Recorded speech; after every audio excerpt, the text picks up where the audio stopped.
വിളി പ്രശ്നമാണ്. സുന്നികൾ മുശ്രിക്ക് തന്നെ. എന്നാൽ വിളി കൊണ്ട് മാത്രമല്ല ശിർക്ക് വരുന്നത്. പിന്നെയോ ഈ രാജ്യത്തെ ദേശീയ പ്രസ്ഥാനങ്ങളിൽ കോൺഗ്രസിലും മാർക്സിസ്റ്റ് പാർട്ടിയിലുമൊക്കെയുള്ള രാഷ്ട്രീയ നേതൃത്വങ്ങളെ രാഷ്ട്രീയ നേതാവായി അംഗീകരിച്ചാൽ അവരും മുശ്രിക്കാണ്. അതുകൊണ്ട് ഇവിടെ ഇലക്ഷനിൽ പങ്കെടുക്കുന്ന, വോട്ട് രേഖപ്പെടുത്തുന്ന രാഷ്ട്രീയ നേതൃത്വങ്ങളെ അംഗീകരിക്കുന്ന എല്ലാ മുജാഹിദും സുന്നിയും മുശ്രിക്കാണ് എന്ന് നേരത്തെ മുനീർ മദനിയും പണ്ട് KM മൗലവി 921 വരെയുള്ള മുസ്ലിങ്ങളെ മുശ്രിക്കാക്കാൻ ഓതിയ അതേ ആയത്ത് ഉപയോഗിച്ച് ജനാബ് ഷെയ്ഖ് മുഹമ്മദ് കാരക്കുന്ന് മുജാഹിദുകളും സുന്നികളും ഉൾപ്പെടെയുള്ള ആളുകളെ സോണിയാഗാന്ധിയെ നേതാവാക്കിയതിന്റെ പേരിൽ, അതുപോലെ കരുണാകരനെയും ആന്റണിയെയും നേതാവായി സ്വീകരിക്കാൻ ഈ ആയത്ത് എതിരാണെന്ന് പറഞ്ഞ് ജനാബ് ഷെയ്ഖ് മുഹമ്മദ് കാരക്കുന്ന് ഓതുന്നതും അദ്ദേഹം വെക്കുന്ന അർത്ഥവും നിങ്ങൾ നോക്ക്. ചില കാര്യങ്ങളിൽ ഇസ്ലാമിക നേതൃത്വത്തെ അംഗീകരിക്കുകയും ബാക്കി ജീവിതത്തിന്റെ സുപ്രധാനമായ കാര്യങ്ങളിൽ, രാഷ്ട്രീയ ഭരണ മേഖലകളിൽ, സാമൂഹ്യ സാമ്പത്തിക സംസ്കാര രംഗങ്ങളിൽ അനിസ്ലാമികമായ ജാഹിലീയമായ നേതൃത്വത്തെ, മുശ്രിക്കുകളുടെ, ദൈവനിഷേധികളുടെ, മതവിരുദ്ധരുടെ, അതുപോലെ തന്നെ ധിക്കാരികളുടെ, അഴിമതിക്കാരുടെ നേതൃത്വം അംഗീകരിക്കുകയും ചെയ്യുക എന്നത് ഒരു ഇസ്ലാമിക സമൂഹത്തിന് ചേർന്നതല്ല. അത് ഇസ്ലാമിക സമൂഹത്തിന് അന്യമാണ്, അചിന്യമാണ് എന്നർത്ഥം. അതുകൊണ്ടാണ് ജീവിതത്തിന്റെ മുഴുവൻ മേഖലയിലും ഇസ്ലാമിക നേതൃത്വം അംഗീകരിക്കുക എന്നതാണ് ഇസ്ലാം നമ്മോട് പഠിപ്പിക്കുന്നത്. വിശുദ്ധ ഖുർആൻ പറയുന്നു, യാ അയ്യുഹല്ലദീന ആമനൂ അത്തിഉല്ലാഹ വഅത്തിഉർ റസൂല വലിൽ അംരി മിൻകും. സത്യവിശ്വാസികളെ, നിങ്ങൾ അല്ലാഹുവിനെ അനുസരിക്കുക, പ്രവാചകനെ അനുസരിക്കുക, നിങ്ങളിൽ നിന്നുള്ള കാര്യകർത്താക്കളെ, നിങ്ങളിൽ നിന്നുള്ള നേതാക്കളെ നിങ്ങൾ അനുസരിക്കുക. മാത്രമല്ല, നിങ്ങൾക്കിടയിൽ ഭിന്നത ഉണ്ടായാൽ അള്ളാഹുവിലേക്കും പ്രവാചകനിലേക്കും മടക്കുക. ജീവിതത്തിന്റെ സുപ്രധാനമായ രാഷ്ട്രീയ കാര്യങ്ങൾക്ക് നമ്മുടെ നേതാവ് സോണിയാഗാന്ധിയാണെങ്കിൽ വിവാദമുണ്ടാകുമ്പോൾ, തർക്കമുണ്ടാകുമ്പോൾ ഖുർആനിലേക്കും സുന്നത്തിലേക്കും മടക്കാൻ സോണിയാഗാന്ധി സമ്മതിക്കുമോ? കരുണാകരൻ സമ്മതിക്കുമോ? ആന്റണി സമ്മതിക്കുമോ? ഏതെങ്കിലും രാഷ്ട്രീയ പാർട്ടികളോ ഭൗതിക സംഘടനകളോ പ്രശ്നങ്ങൾ ഉണ്ടാകുമ്പോൾ ഖുർആനിലേക്കോ പ്രവാചകനിലേക്കോ മടക്കാൻ എപ്പോഴെങ്കിലും സമ്മതിക്കുമോ? സന്നദ്ധമാകുമോ? അഥവാ അംഗീകരിക്കുന്നുണ്ടോ യഥാർത്ഥത്തിൽ? അതുകൊണ്ട് തന്നെ അനിസ്ലാമിക സഹോദരന്മാരെ നോക്ക്, നിങ്ങൾ മുനീർ മദനി ഓതിയ KM മൗലവി 921 വരെയുള്ള മുസ്ലിങ്ങളെ മുശ്രിക്കാക്കാൻ ഓതിയ അതേ ആയത്ത് ഡയറക്റ്റ് ആയിട്ട് ഖുർആനിലേക്ക് 40-ൽ ജമാഅത്തെ ഇസ്ലാമിക്കാർ വന്ന് ഓതിയപ്പോഴോ ഈ രാജ്യത്ത് രാഷ്ട്രീയം അംഗീകരിക്കുന്ന, ജനാധിപത്യം അംഗീകരിക്കുന്ന മുജാഹിദും സുന്നിയുമൊക്കെ ഉൾപ്പെടെയുള്ള ആബാലവൃതം മുസ്ലിങ്ങളും ഇസ്ലാം എന്ന് പുറത്തുപോയി. മാത്രല്ല, കാരക്കുന്ന് പറയുന്നുണ്ട് വോട്ട് ചെയ്യൽ ശിർക്ക, കോടതി സ്വീകരിക്കലും ശിർക്ക എന്നുവരെ കാരക്കുന്ന് പറയുകയാണ്. ജമാഅത്തെ ഇസ്ലാമി ഷിർക്കാണെന്ന് പറഞ്ഞു. ഇന്നും ഷിർക്കാണ്, ഇന്നലെ ഷിർക്കാണ്, നാളെ ഷിർക്കാണ്. എന്താ ഷിർക്കാന്ന് പറഞ്ഞത്? ഒരു സംശയം നിങ്ങൾക്ക് വേണ്ട.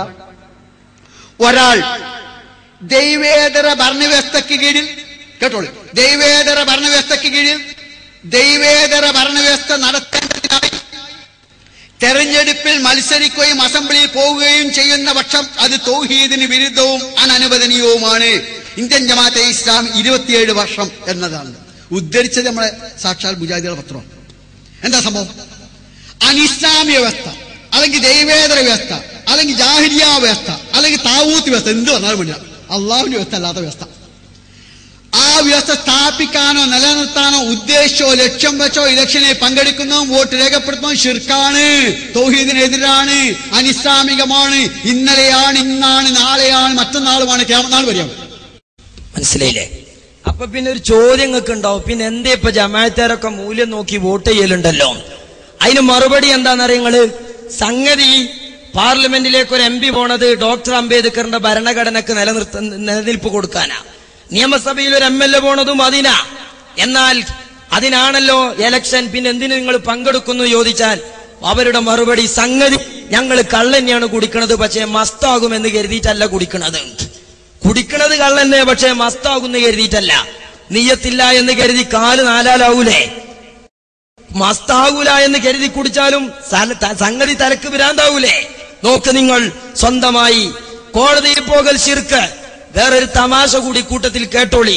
കോടതിയിൽ പോകൽ ശിർക്കാണെന്ന് പറഞ്ഞ ജമാഅത്തുകാർ പ്രശ്നമുണ്ടായാൽ സോണിയായിലേക്കോ കോടതിയിലേക്കോ മടക്കാൻ പാടില്ലെന്ന് പറയുന്ന ജമാഅത്തുകാർ ഇപ്പൊ അവരെ നിലപാടെന്താ? നിങ്ങള് ആരിഫ് അലി എന്ന് പറയുന്ന ജമാഅത്ത് അമീർ പ്രസംഗിക്ക, ഇന്ത്യൻ ജമാഅത്തെ ഇസ്ലാമിയെ നിരോധിച്ചപ്പോ ഞങ്ങൾ കോടതിയിൽ പോയിട്ട് ഞങ്ങൾ ആ തീവ്രവാദ സംഘടനയല്ല എന്ന തീരുമാനം കോടതിയിൽ പോയി ചോദിച്ചു വാങ്ങി. ആ കടലാസ് കീശയിലിട്ടിട്ടാ ഞങ്ങൾ നടക്കുന്നത്. ഗവൺമെന്റിന്റെ തീരുമാനത്തെ ട്രൈബ്യൂണൽ ചോദ്യം ചെയ്തു, സുപ്രീം കോടതിയിൽ ചോദ്യം ചെയ്തു. ട്രൈബ്യൂണലിന്റെ വിധിയുണ്ടായി, സുപ്രീം കോടതിയുടെ വിധിയുണ്ടായി. ജമാഅത്തെ ഇസ്ലാമിക്കെതിരായിട്ട് യാതൊരു തീവ്രവാദ പ്രവർത്തനവും വർഗീയ പ്രവർത്തനവും ആരോപിക്കാൻ സാധ്യമല്ല എന്ന് സുപ്രീം കോടതി വിധിച്ചു. ആ വിധിയുടെ സർട്ടിഫിക്കറ്റുമായിട്ടാണ് ഇപ്പൊ ഞങ്ങൾ നിങ്ങളുടെ മുമ്പാകെ നിൽക്കുന്നത്. ഡയറക്റ്റായി അല്പജ്ഞാനികൾ ഖുർആനിലേക്ക് മടങ്ങിയപ്പോൾ അവർ വഴിയിൽ വെച്ച് വഴുതി വീടുന്ന ദുരന്തമുഖങ്ങളാണ് നിങ്ങൾ കാണുന്നത്. സഹോദരന്മാരെ നോക്ക് നിങ്ങൾ, ഇവിടെയാണ് മുസ്ലിങ്ങൾ പറയുന്നത്. വിശിഷ്യ കേരളീയ മുസ്ലിങ്ങളായ സഹോദരങ്ങളെ ഞാൻ പറയട്ടെ, മഹാന്മാരായ സ്വഹാബിമാർ അവരിവിടെ ഇസ്ലാം കൊണ്ടുവന്നവരാ അല്ലേ? ഇസ്ലാഹി പ്രസ്ഥാന ചരിത്രത്തിന് രാമുഖം എന്ന പുസ്തകത്തിൽ, ആ പുസ്തകത്തിൽ ജനാബ് കുട്ടശ്ശേരി മൗലവി എന്ന് പറയുന്ന മുജാഹിദ് സഹയാത്രികൻ വ്യക്തമായി പറഞ്ഞു, എന്ത്?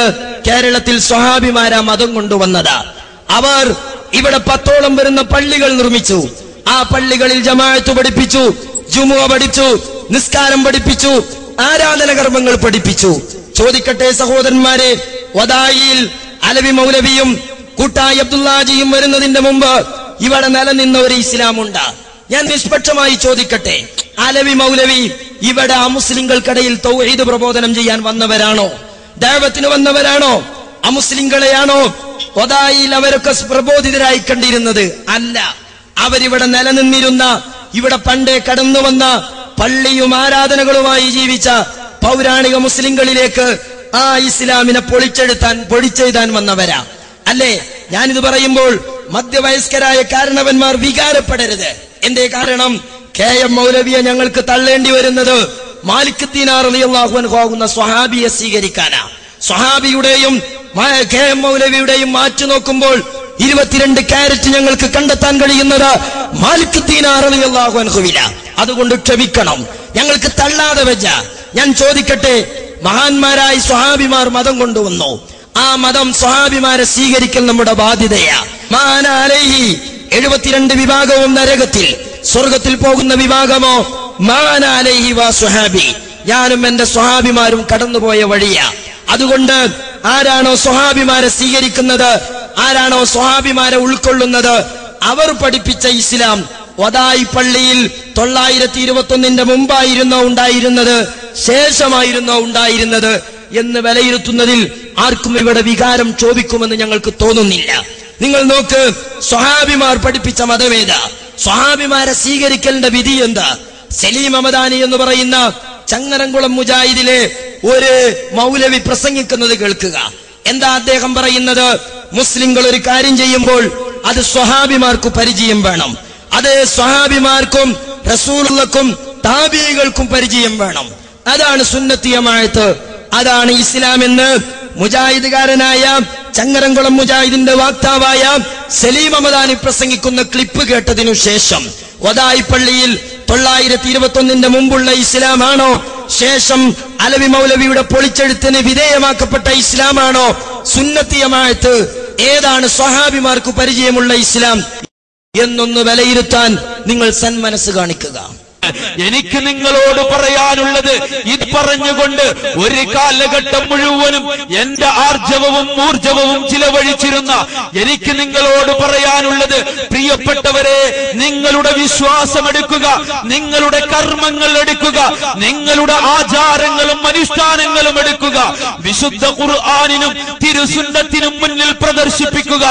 ഇത് അല്ലാഹുവിന്റെ റസൂൽ സല്ലല്ലാഹു അലൈഹി വസല്ലം തങ്ങൾക്ക് പരിചയമുള്ളതാണോ, സ്വഹാബത്തിന് പരിചയമുള്ളതാണോ, താബിഈങ്ങൾക്ക് പരിചയമുള്ളതാണോ എങ്കിൽ അതാണ് സുന്നത്ത് ജമാഅത്ത്.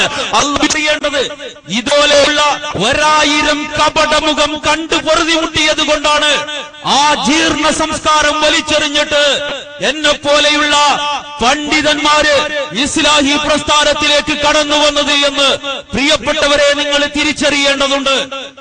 സഹോദരന്മാരെ, വദായി നിവാസികൾ തെറ്റിദ്ധരിക്കരുത്. കാരണം വദായിലൊന്നും ഇങ്ങനെ വെള്ളക്കുപ്പായം തൊപ്പിയിട്ട മൗലവിമാരെ കണ്ടെന്ന് വരില്ല. സുന്നികൾ